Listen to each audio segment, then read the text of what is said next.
말씀은 열왕기상 20장 35절에서 43절입니다. 열왕기상 20장 35절 선지자의 무리 중 한 사람이 여호와의 말씀을 그의 친구에게 이르되 너는 나를 치라 하였더니 그 사람이 치기를 싫어하는지라. 그가 그 사람에게 이르되 내가 여호와의 말씀을 듣지 아니하였으니 내가 나를 떠나갈 때에 사자가 너를 죽이리라. 그 사람이 그 곁을 떠나가더니 사자가 그를 만나 죽였더라.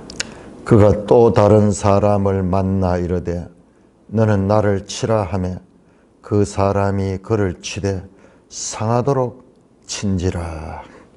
선지자가 가서 수건으로 자기의 눈을 가려 변장하고 길가에서 왕을 기다리다가 왕이 지나갈 때에 그가 소리질러 왕을 불러 이르되 종이 전장 가운데 나갔더니 한 사람이 돌이켜 어떤 사람을 끌고 내게로 와서 말하기를 이 사람을 지키라. 만일 그를 잃어버리면 네 생명으로 그의 생명을 대신하거나 그렇지 않으면 네가 은 한 달란트를 내어야 하리라 하였거늘.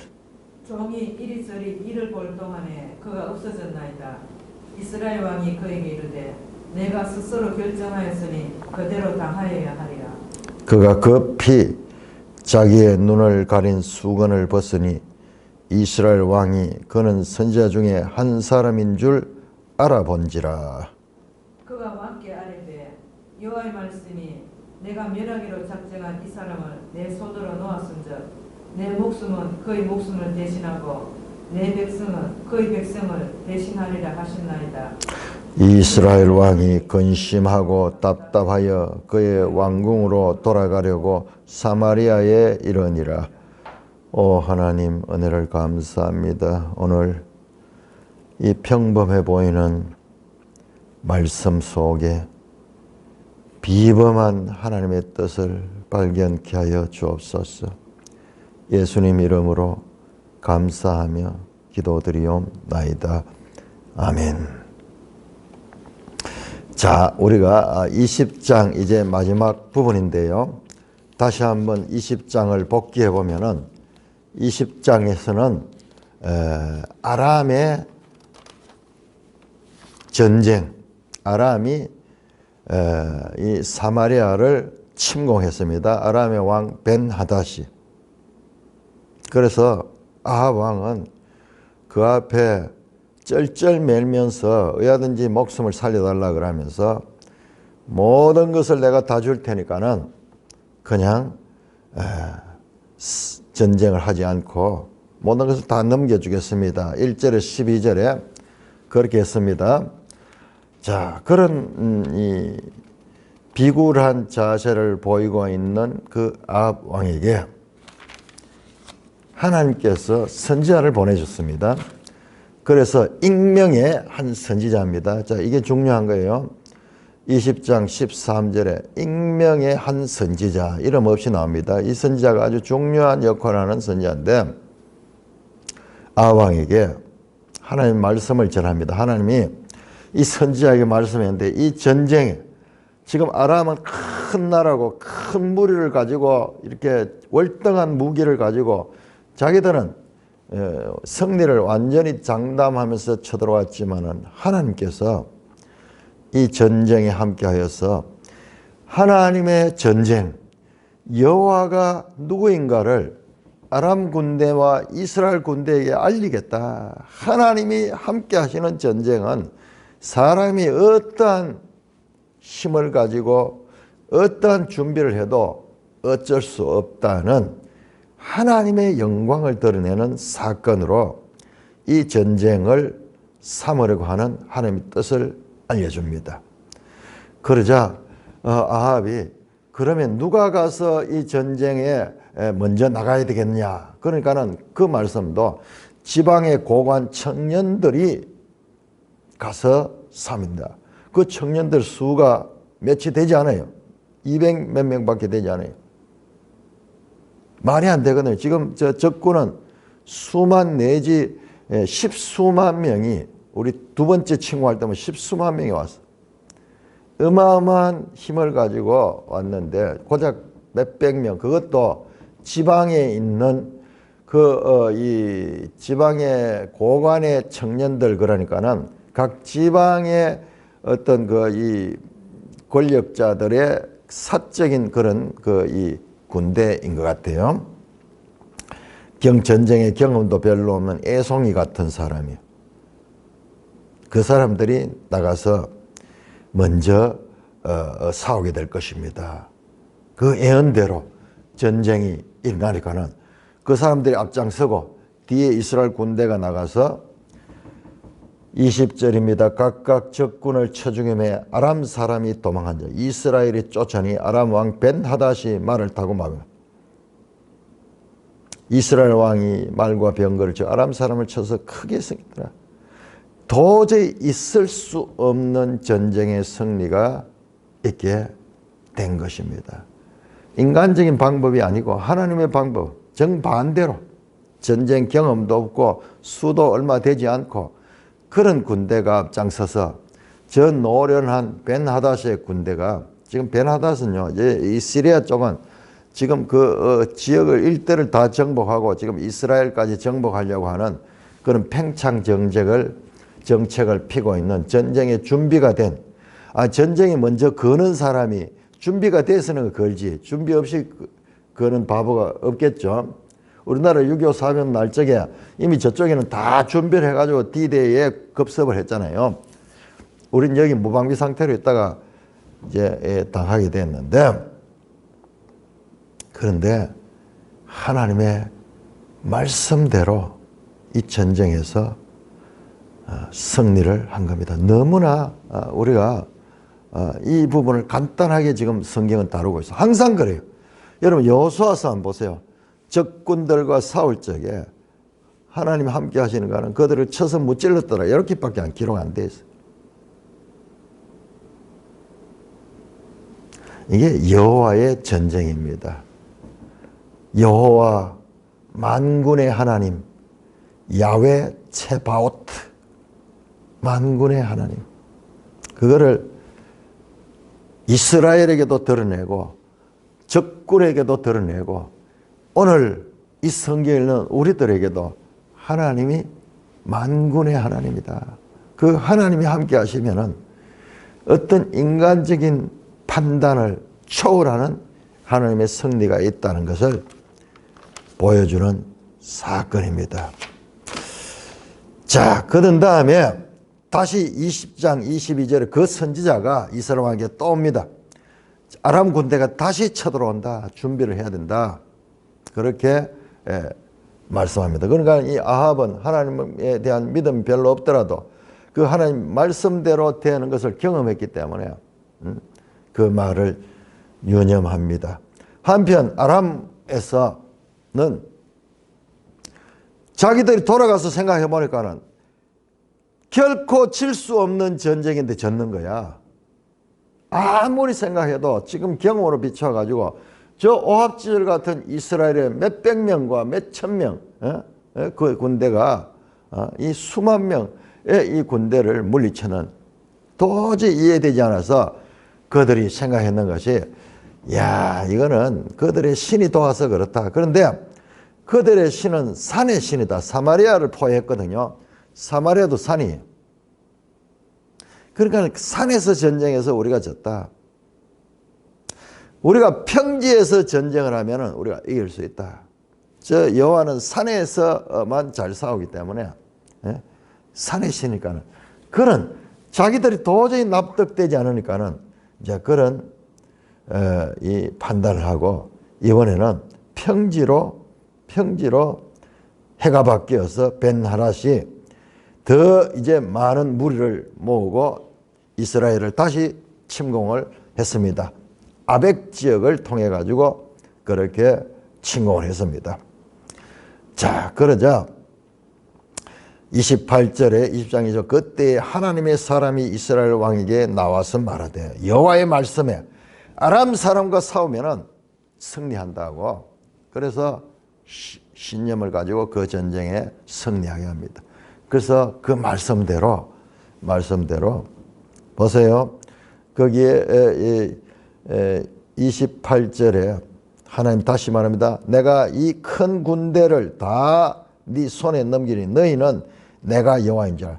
하나님이 누구신가를 알려주는 거예요. 이 전쟁에 이 말도 되지 않는 그와 같은 군사적 그다음에 무기나 모든 면에서는 질 수밖에 없는데 하나님 함께 하시면 이기는 그 하나님의 영광을 드러내는 전쟁인 거예요. 그 말씀대로 이스라엘 자손이 전쟁이 일어났을 때 아람 보병 10만 명을 죽이고 20절에 그 남은 자는 아벡으로 도망해 성읍에 피했는데 그 성읍이 무너져서 마치 여리성이 무너지듯이 거기서 2만 7천 명이 성벽에 깔려 죽어집니다. 왕은 구사일생으로 도망해가지고 골방에 숨어가지고 몇몇 이 군사들과 지휘관들이 도저히 우리가 안 됩니다. 항복합시다. 그래서 항복을 했는 거예요. 그러면서 자기 목숨을 살려달라 하면서 이 자기를 낮추고 아합왕까지 가는 뜻밖의 아합왕이 그 잔인한 아합왕이 그 적장을 죽이지 않고 그들의 회유에 넘어가는 거야. 벤하닷이 왕의 종입니다. 아람 왕이 자신을 왕의 종이라. 처음에는 이 아합이 내가 왕의 종입니다 그랬는데 반대로 아합은 왕의 종입니다 하고 당신은 나의 주입니다 그랬어. 나의 주. 벤하닷 당신은 나의 주인입니다 했는데 이번엔 반대로 벤하닷이 아합에게 내가 당신의 종입니다. 왕의 종입니다. 완전히 역전되죠. 그러면서 사신들이 보니까는 아합이 이 관용을 하는 것 같은 것을 눈치를 채고 빨리 벤하닷 왕에게 가서 무릎을 꿇고 그 앞에 가서 과거 당신 아버지 시대에 아버지가 오므리 왕이었죠. 오므리 왕 시대에 아람이 빼앗았던 그 지역 요단 동편의 길랏 라못 땅을 비롯해 가지고 모든 것을 다 주겠습니다. 다 주겠습니다. 그리고 왕을 우리가 다시는 공격하지 않고 왕과 화평하는 그런 관계를 가지겠습니다. 그러면서 조약을 맺었는 거예요. 조약을 맺는다. 평화조약입니다. 34절에 20장 34절에 그래서 이 조약으로 당신을 놓으리라 하고 더불어 조약을 맺고 그런 평화조약을 맺어요. 두 나라. 그러면서 그 아람 왕을 석방시켜 준 것입니다. 자, 그 사건입니다. 자, 그 사건과 오늘 읽었던 본문은 밀접한 연관이 있습니다. 그런데 갑자기 뚱딴지 같은 이야기가 나와요. 선지자 무리 중 한 사람이 여호와의 말씀을 그의 친구에게 너는 나를 치라 하였더니 그 사람이 치기를 시작한다. 하나님의 말씀이니까는 너는 나를 사정없이 딸을 치라고 그렇게 말했더니만은 그 친구가 선지자예요. 그 친구 선지자예요. 그거는 말이 안 되는 이야기다. 내가 어떻게 이 아무 잘못 없는 너를 칠 수가 있느냐 그러면서 치기를 싫어했는 거예요. 야, 요 단어도 참 중요하네요. 자, 우리가 요시야 왕이 애굽과 전쟁을 할 때 그 애굽 왕이 떠나가라고 나는 너희와 싸울 생각이 없고 하나님이 나를 통해서 말씀했는데 너와 결코 싸우지 마라 그랬다. 그 하나님 말씀을 전해줬는데 그가 떠나기를 싫어하고 억지로 변장까지 해가 다시 들어가듯이 이 사람도 치기를 싫어했는 거예요. 그것도 좀 황당하죠. 요시야 왕을 치라 바로 너고가 애굽 왕 바로 너고가 그 열왕기 하 23장에 요시야가 죽을 때 그 사건이요. 그때 하나님이 애굽 왕을 통해서 유다의 왕 아주 그것도 개혁적이고 율법을 존중하는 그 왕에게 하나님이 애굽 왕을 통해 가지고 요시야한테 말을 하니 이것도 엉뚱한 전혀 이 자연스럽지 못한 건데 그러니까 그걸 받아들이기가 어려운 거예요. 그래서 억지로 다시 이 전쟁에 들어갔다 요시아가 죽었듯이 이 사람도 마찬가지예요.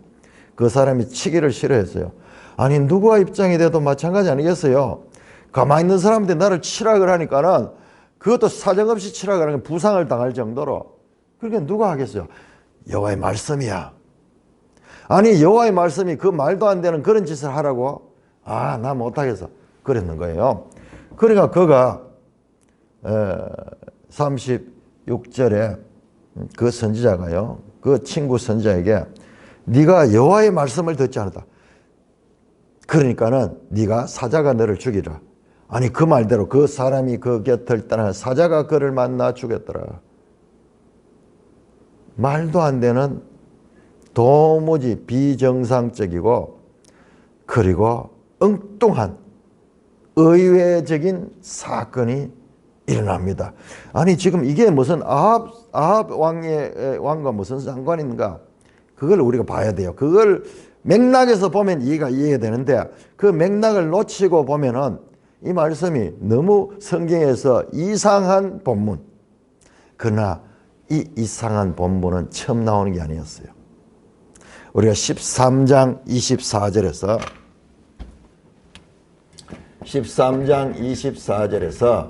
여로보암 시대에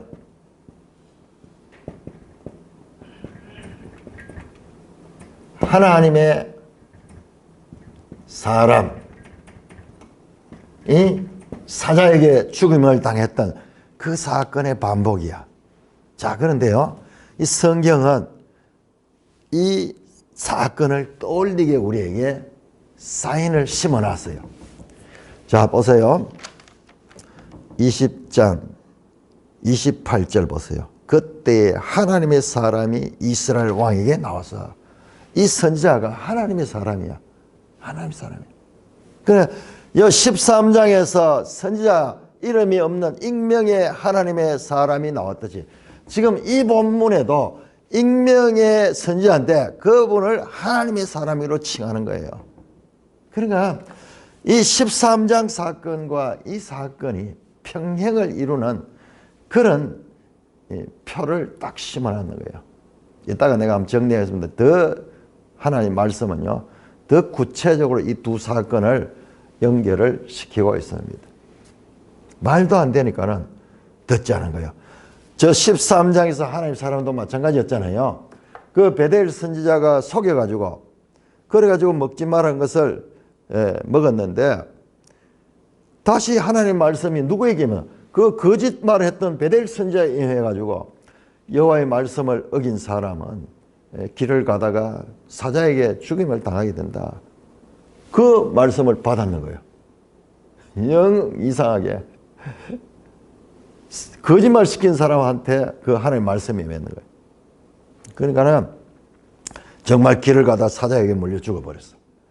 그래서 이 베델 선지자가, 늙은 거짓말 했던 베델 선지자가 자기한테 준 하는 말씀대로 그 사건이 된 것을 보고 여호와의 말씀은 반드시 성취된다 하는 것을 고백하고 나중에 죽거든 자기 시신을 이 사자에게 물려 죽은 하나님 사람 옆에다 묻어달라고 이 유언까지 자식들에게 했는 그 이상한 장면, 그 장면이 지금 여기 또 이상한 모습으로 등장하고 있는 것입니다.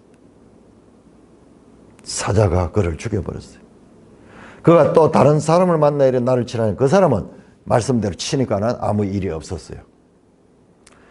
여호와의 말씀은 우리 생각에, 우리의 상식에, 우리의 판단에 어떠한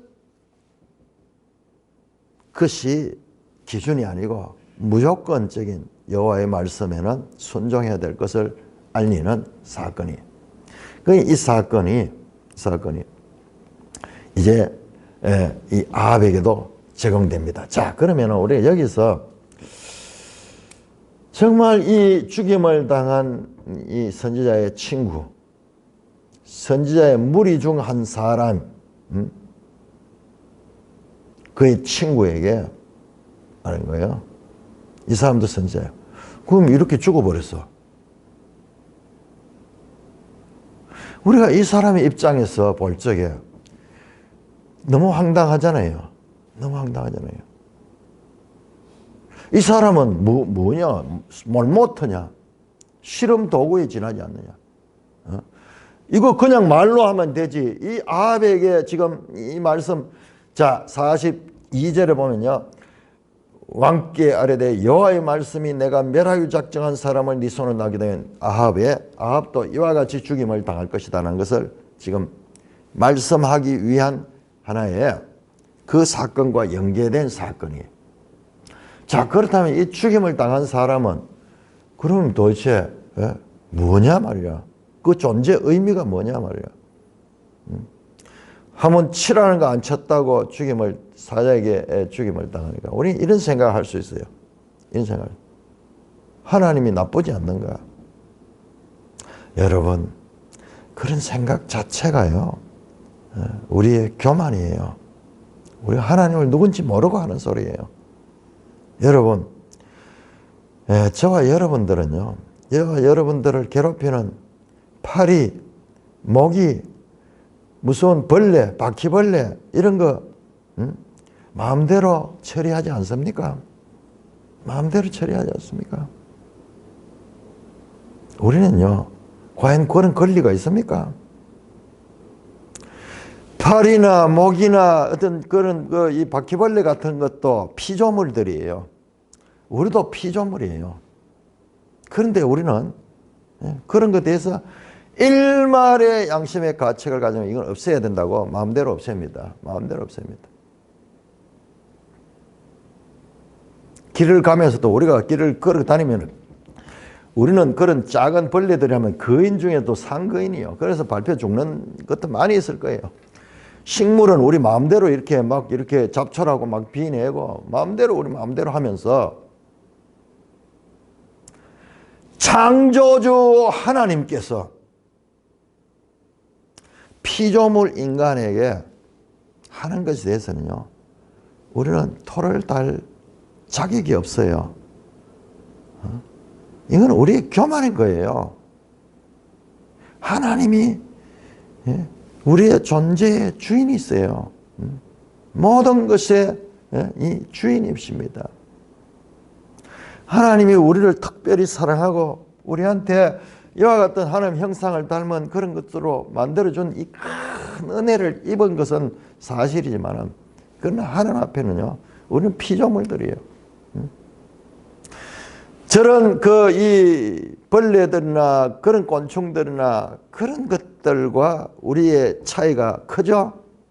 그러나 그 차이와 창조주 하나님과 우리의 차이는 비교할 수 없는 그와 같은 차이가 있다는 것을 우리가 모르니까는 우리가 그런 생각하는 거예요. 그럼에도 불구하고 잠깐 찝찝하죠? 잠깐 찝찝한 거는 우리가 어쩔 수 없어요. 우리 인생에 우리가 같은 사람이니까 내가 입장이 바뀌었다 생각하고 우리 가족 가운데 이런 일이 있다 생각하면 어떻겠어요? 그러나요, 하나님께서는 이 사람을 통해서 이 사건을 통하여서 오늘 우리에게도 지금 메시지를 전하는 거예요. 엄청난 메시지를 전하고 있는 거예요. 여호와의 말씀에 어떻게 순종해야 되는가, 그걸 보여주는 산경인 거예요.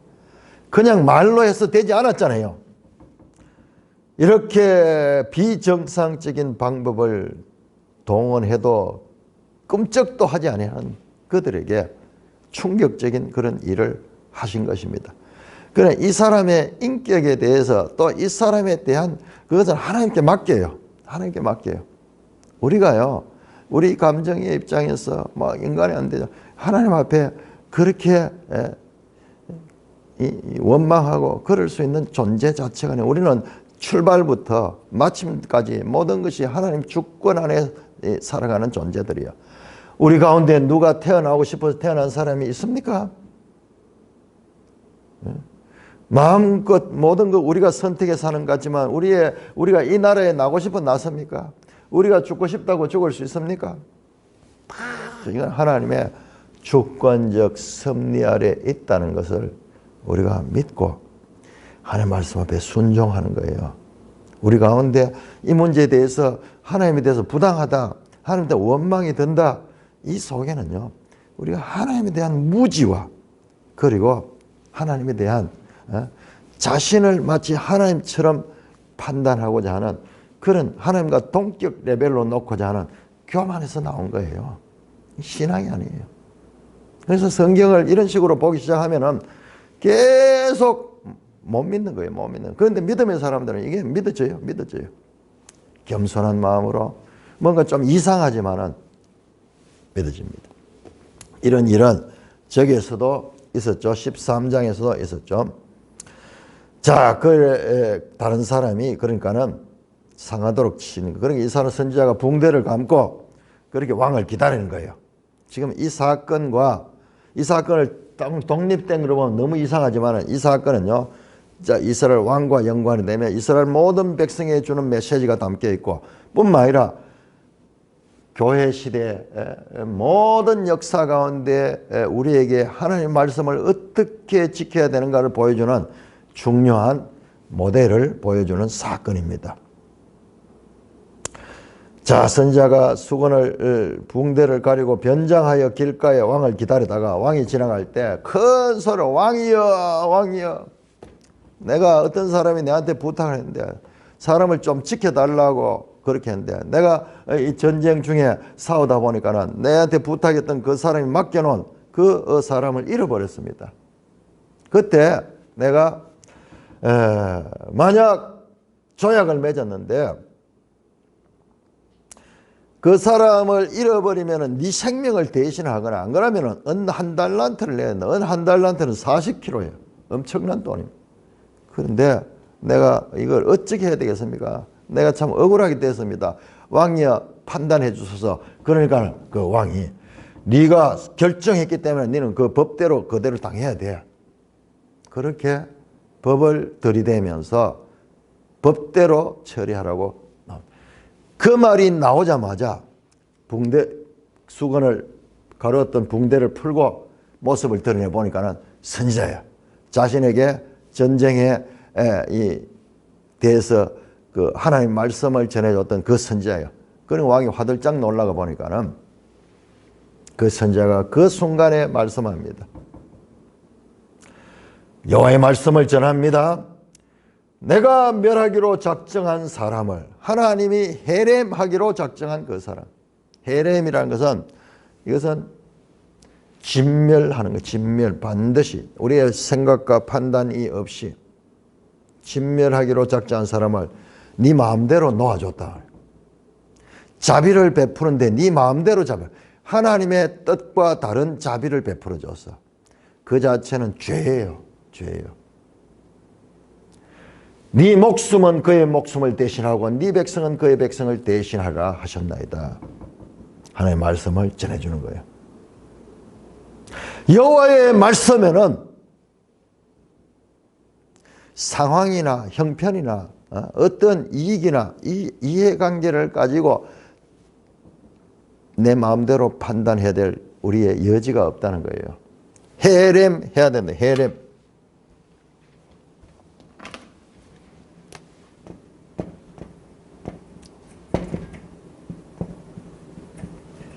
진멸하다,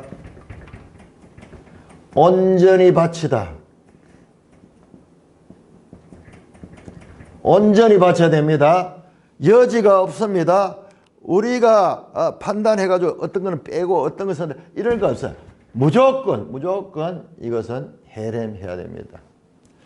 자, 이것을 이 단어 속에는 어떤 의미가 이 속에 있는가. 근데 너무 참 잔인하잖아요. 잔인하고 어떨 때는 사실상 참 우리가 믿기 어려운 그런 부분이 있어요.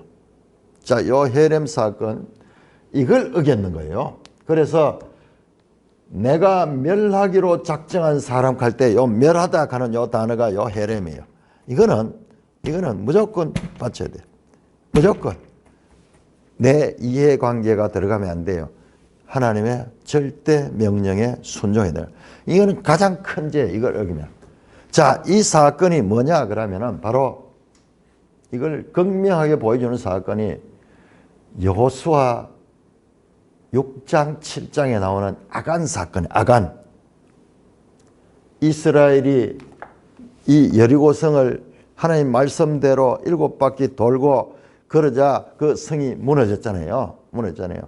그때 하나님 말씀하기는 이 헤렘을 해라. 헤렘해라. 거기에 성 안에 있는 좋은 것들, 무슨 금이라든지 은이라든지 뭐 어떤 좋은 것도 다 이거는 하나님께 바쳐야 되는 거다. 조금도 거기에 뭐 일부를 뺀다거나 그게 100% 온전히 바쳐야 된다. 그렇게 미리 말씀하는데 나중에 보니까는 이 아간이 이거를 조금 숨겨놨어요. 그래서 그게 신화일상 이 외투. 여러분 오늘날 우리는 옷이요 너무 흔하잖아요. 옷이 흔하죠. 그러나 고대 시대에 옷을 하나 만들려고 하면 전부 짜가지고 손으로 만든 게 옷이 아주 값비싼 거예요. 그것도 신할산 가는 건 저 멀리 이 바벨론이 여기가 시달이잖아요. 외국이 아주 명품 옷이 왔는 명품. 그것도 이 모피로 돼가지고 아주 따뜻한 좋은. 요즘도 우리가 요즘도 뭐 그런지 모르겠는데 밍크 코트하고 뭐 이런 거 한때 유행했는데 얼마나 값비쌉니까? 아, 그게 있는 게야. 그리고 금덩어리, 은덩어리 있는 거 이걸 좀 숨겨놨어요. 굳이 뭐 없앨 거뭐 있나? 그런데 아이성 전쟁에서 이스라엘 백성이 패전을 해서 36명가 죽고 이 여리고 성과 완전히 반대 상황이 나요. 그래서 여호수아가 하나님 앞에 기도하니까는 하나님께서 말씀하세요. 헤렘하지 않았다. 너희 가운데 누가 헤렘하지 않았다. 그래서 알고 보니 아간이 그것을 빼돌려 놨는 거예요. 그래서 아간은 아간 혼자 죽는 것이 아니라 아간과 그의 딸들, 아들들, 그 다음에 종들, 그 다음에 그 가축들까지 다 돌로 쳐서 죽여가지고 돌고니 그 금원도 다 마찬가지로 함께 그렇게 진멸합니다. 지나친 그런 사건 같이 보이죠. 그게 우리 생각이에요. 또 한 사건이 사무엘상 15장에 사울 왕이 아말렉과의 전쟁에서 크게 이기고 그 다음에 이걸 헤렘 다 해야 되는데 그 아말렉 왕을 살려주고 지금 이 사건의 반복이네요. 그러니까 이보다 앞선 사건이에요. 그러니까 우리는 앞에서 학습을 받았어. 그러니까 성경을 이 역사서를 쭉 연속해서 읽어야지 이게 이제 명확하게 이제 드러나는 거예요. 지금 이 아합 왕 사건은 앞에 있었던 지금 한 200년 전에 그 사울 왕 시대의 사건의 교훈을 받아야 돼요.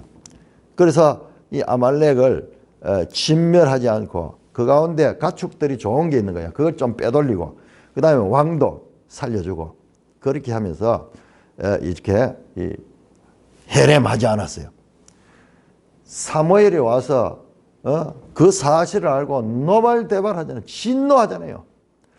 아니 그걸 가지고 너무 지나치지 않은가, 사무엘이 지나치지 않은가 이런 생각할 수 있어요. 우리 인정해서. 아니에요. 그 사무엘의 진노 그리고 지금 이 선지자의 이 진노는 바로 이 헤렘과 연관이 되어 있는 거예요. 헤렘과 연관이. 그래서 사무엘이 그 사울 왕에게 선포합니다. 예, 하나님이 당신을 버렸다. 당신이 하나님을 버린 거다. 이 사건이 하나님을 버린 사건 같이 이렇게 강경하게 취급이 되는 것입니다. 자, 그래서 우리는 이 헤렘법을 알지 못하면은 지금 이 본문을 이해를 못하는 거예요. 그래서 이걸 설명하기 위해서 지금 선지자가 그 친구도 한 사람 죽게 만들고 이런 과정들이 지금 있었는 거예요.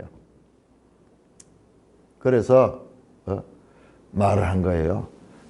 이 선지자가 여호와의 말씀을 전했는데 당신이 여호와가 헤렘하라고 한 사람을 당신 마음대로 살려줬기 때문에 당신이 이 죽음, 이 사람이 죽어야 될 죽음을 당신이 당하게 된다.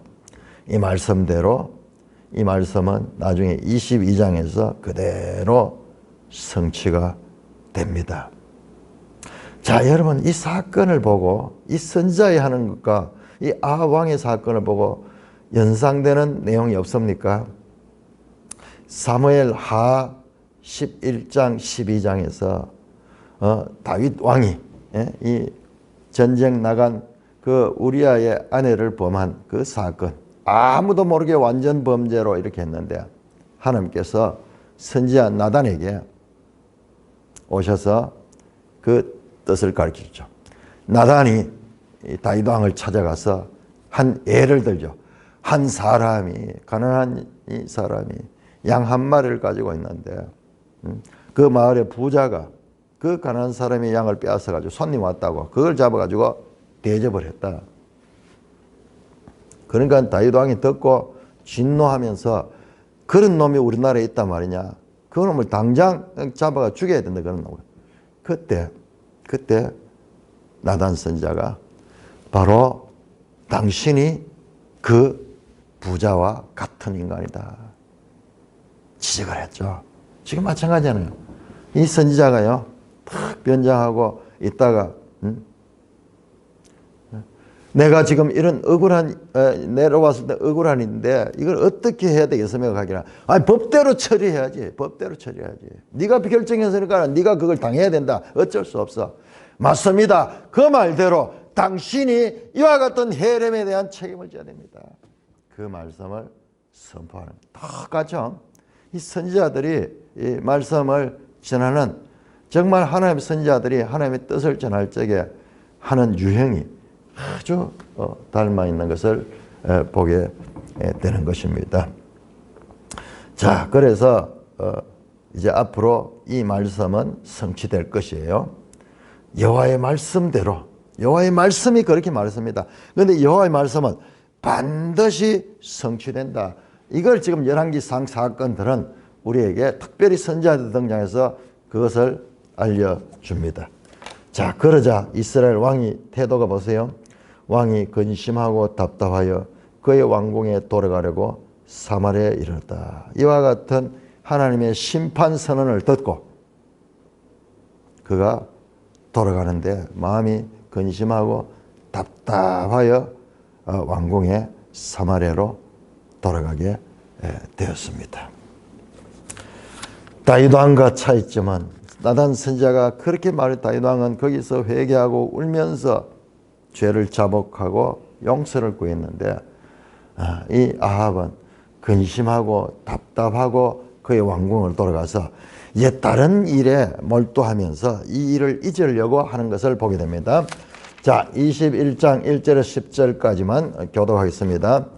21장 1절 그 후에 이 일이 있으니라. 자, 그 후라는 말은 지금 이 사건 하나님의 심판 선언이 선지자를 통해서 아합에게 있었던 이 사건 이후에 이 일이 있었냐. 어떤 일이냐.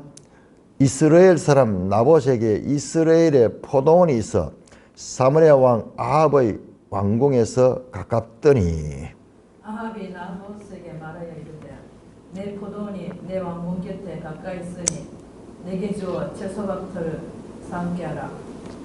내가 그 대신에 그보다 더 아름다운 포도원을 내게 줄 것이요 만일 내가 좋게 여기면 그 값을 돈으로 내게 주리라. 나봇이 아합에게 말하되 내 조상의 유산을 왕에게 주기를 여호와께서 금하실지로다 하니 이스라엘 사람 나봇이 아합에게 말하여 이르되 대답하여 이르기를 내 조상의 유산을 왕께 줄 수 없다 하므로 아합이 근심하고 답답하여 왕궁으로 돌아와 침상에 누워 얼굴을 돌리고 식사를 아니하니 그의 아내 이세벨이 그에게 나와 이르되 왕의 마음에 무엇을 근심하여 식사를 아니하나이까. 왕이 그에게 이르되 내가 이스라엘 사람 나봇에게 말하여 이르기를 내 포도원을 내게 주되 돈으로 바꾸거나 만일 내가 좋아하면 내가 그 대신에 포도원을 내게 주리라 한즉 그가 대답하기를 내가 내 포도원을 내게 주지 아니하리라 하겠노라 하기 때문이로다. 그의 아내 이세벨이 그에게 이르되 왕이 지금 이스라엘 나라를 다스리나이까 일어나 식사를 하시고 마음을 즐겁게 하소서. 내가 이스라엘 사람 나봇의 포도원을 왕께 드리리이다 하고 아합의 이름으로 편지를 쓰고 그 인을 치고 봉하여 그의 성읍에서 나봇과 함께 사는 장로와 귀족들에게 보내니 그 편지 사연에 이르기를 금식을 선포하고 나봇을 백성 가운데 높이 앉힌 후에 불량 자 두 사람을 그의 앞에 마주 앉히고 그에게 대답하여 전가하기를 내가 하나님과 왕을 저주하였다 하게 하고 곧 그를 끌고 나가서 돌로 쳐 죽이라 하였더라. 자, 그 후에 하는데 이 그 후라 하는 것을 앞에서 받은 20장의 선지자의 경고를 받은 후에 이 헤렘을 어긴 그와 같은 심판 선을 받은 후에 그 왕이 이제 이것을 잊어버리고 이제는 욕심을 채우면서 그냥 이 땅에 찝찝하죠. 마음이 찝찝하지만은 그러나 그냥 일상에 돌아와서 이제 탐욕을 피웁니다. 그러면 딴 걸 다 잊어버리죠. 자, 이스라엘 사람 나봇에게 이스라엘의 포도원이 있어 사마리아 왕 아합의 왕궁. 자, 이 말은 잘 알아야 됩니다. 사마리아 왕 아합의 왕궁은 사마리아하고 이스라엘하고 뚝 떨어져 있는데 이게 왜 가까이 있느냐? 그 말이 아니고 사마리아의 왕 아합의 왕궁에서 가까운 이 왕궁은 이스라엘에 있는 이 왕의 별궁이에요. 별궁. 우리 뒤에도 보면 이 별궁이 여러 번 나옵니다. 예? 이스라엘 땅에 있는 그 별궁에. 예? 그래서 아합의 별궁에서 그 나봇의 포도원이 인접해 있었던 거예요. 그러니까는 땅을 가지고 싶은 그런 욕심. 그 옆에 이 땅이 붙어 있는데 아주 땅이 좋은 거야. 이걸 빼앗고 싶은 거야. 이걸 자기가 획득하고 싶은 거야. 그러니까는 그 나봇이라는 사람은 어떤 좋은 조건을 줘도 팔지 않습니다. 왜냐 그러면은 3절에 오늘 우리 개념으로 보면은 이해가 안 돼요. 그냥 돈 많이 받고 왕이 많이 주겠다는 거 팔면은 뭐 떼돈 버린데 그게 아니고 이스라엘 법은요 땅을 팔지 못하도록 되어 있어요. 땅은 하나님 것이다. 팔지 못하고 부득이하게 팔리더라도 50년째 되면 다시 돌아오도록 하는 이런 이스라엘의 법을 가지고 기업 무르기를 통해 지속적으로 그 가족들이 소유하는 거예요. 만약 이분이 땅을 팔게 되면 그 불명예가 그 자손 대대로 불명예스러운 인물이 되는 거예요. 그래서 그 법을 가지고 내 조상의 유산을 왕에게 주기를 여호와께서 금하실지어다 하면서 하나님 말씀대로 어떤 좋은 조건에도 그 땅을 아합에게 넘기지 않습니다. 그러니까는 왕이 가지고 싶은 것 못 가지니까 자 여기 단어를 한번 보세요. 4절에 아합이 근심하고 답답하여 왕궁으로 돌아와 침상에 누워 얼굴을 들고 식사를 하자. 자, 근심하고 답답하여 하는 요 단어가 동일하게 20장 43절에 이스라엘 왕이 근심하고 답답해 요 단어예요. 하나님의 헤렘에 대한 심판선을 두고 근심하고 답답했듯이 자기가 가지고 싶은 땅을 못 가지게 되면 근심하고 답답해하는 이 정도 수준이에요. 이 정도 수준. 이것은요. 이 아합 시대에 하나님의 말씀이 얼마나 소홀하게 여겨졌는가. 하나님이 직접 가셔서 큰 전쟁에도 승리할 수 있는 그런 하나님을 알 수 있는 기회를 주심에도 불구하고 이 마음이 하나님 말씀에 대해서 완전히 닫혀 있는 거예요. 하나님의 심판 선언이나 자기가 가지고 싶은 건 못 가질 때 가지는 그 심정이랑 똑같은 심정. 그냥 근심하고 답답해요. 그러니까는 왕비 이세벨이 그것을 보고는 그 이야기를 듣고 그거 가지고 왕이란 사람이 그거 하나 자기 마음대로 못해가 쩔쩔매고 있느냐 그러면서 이세벨이 그 땅을 주겠다고 그러는 거예요. 주겠다. 이세벨은 여호와의 법에 저촉받지 않는 사람입니다. 그렇지만 이세벨이 하는 거 한번 보세요. 거짓으로 흉계를 꾸밉니다. 누명을 씌웁니다. 거짓 증언을 세웁니다. 그리고 죄를 지었다고 말하게 하고 그래서 그를 죽이게 하는 그런 걸 보세요. 8절 자, 어떻게 하냐? 이세벨은 아합의 이름으로 편지를 쓰고 그 인을 치고 보면 왕의 이 명령이다.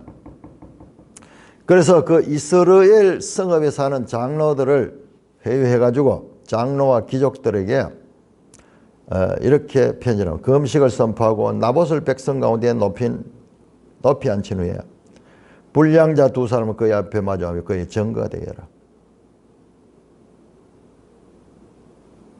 왜? 그가 하나님과 왕을 저주했다. 나봇이 그런 적이 없는데 하나님과 왕을 저주했다는 죄명을 덮어씌우고, 그러면 정인이 있어야 되죠. 불량배 두 사람한테 돈을 주고 불량배 두 사람한테 정인이 서게 하고 합법적으로입니다. 그 다음에 이 그를 법에 따라 처리하라고 말합니다. 나봇에게 죄를 뒤집어 씌우고 공모자로 장로와 귀족들을 끌어넣고, 그 다음에 불량자를 저주했다는, 하나님과 왕을 저주했다는 거짓 증언을 하는 위정교사를 시키고 있습니다.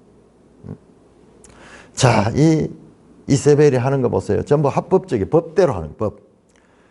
금식을 선포하고, 그 다음에 이 정인, 두 정인, 이스라엘 법에 사람을 사형시킬 때는 반드시 정인이 두 사람 이상 있어야 돼. 그리고 하나님을 저주한, 하나님이나 왕을 저주한 사람은 그는 이 돌로 쳐 죽이라는 그런 법을 다 이용해야죠.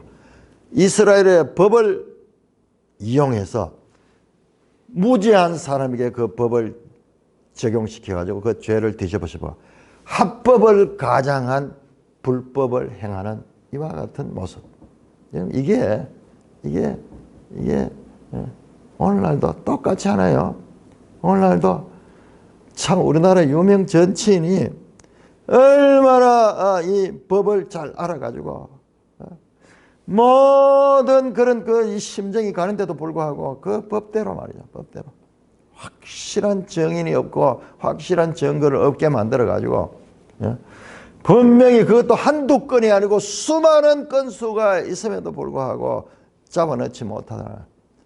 그야말로 법을 이용해가지고 교묘하게 인간이 세운 법이 한계를 가지고 있는 거죠. 그와 같이 위정교사를 시킨 그 증거까지 나왔죠.